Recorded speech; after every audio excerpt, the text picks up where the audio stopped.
ఈ రోజు మన topic Meesho ads. Hi friends, welcome to RKC enterprises. Customer search చేయగానే మన ప్రోడక్ట్ కనిపించాలి అంటే ఇనిషియల్ స్టేజ్ లో యాడ్స్ కంపల్సరీగా పెట్టాలి. ఆ ప్రాసెస్ ఇప్పుడు మనం చూద్దాం. First go to advertisement, next select new campaign. Next ఇక్కడ 2 ఆప్షన్స్ ఉంటాయి. ROI అంటే return on investment or CPC అంటే కాస్ట్ పర్ క్లిక్. మీరు ఏదైనా సెలెక్ట్ చేసుకోవచ్చు, బట్ నేను ఎప్పుడు ROI సెలెక్ట్ చేస్తా. Next Meesho catalogue or your own catalogue. నేను మై ఓన్ క్యాటలాగ్ సెలెక్ట్ చేస్తున్నా. నెక్స్ట్ ఇక్కడ మనం ఏ క్యాటలాగ్ కి అయితే యాడ్ పెట్టాలనుకుంటున్నామో అది సెలెక్ట్ చేయండి. నెక్స్ట్ ROI పర్సెంటేజ్ సెలెక్ట్ చేసుకోండి. అంటే ఫర్ ఎగ్జాంపుల్ మీరు 300 రూపీస్ యాడ్ స్పెండ్ చేస్తే దానికి 5% వరకు రావచ్చు. అబౌవ్ 5% అంటే విజిబిలిటీ తగ్గుతుంది. నెక్స్ట్ యాడ్ బడ్జెట్ 300 నుంచి స్టార్ట్.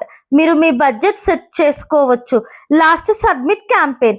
మోస్ట్లీ వీకెండ్స్ విజిబిలిటీ ఎక్కువగా ఉంటుంది, so I prefer ads for weekends. Bye, follow for more.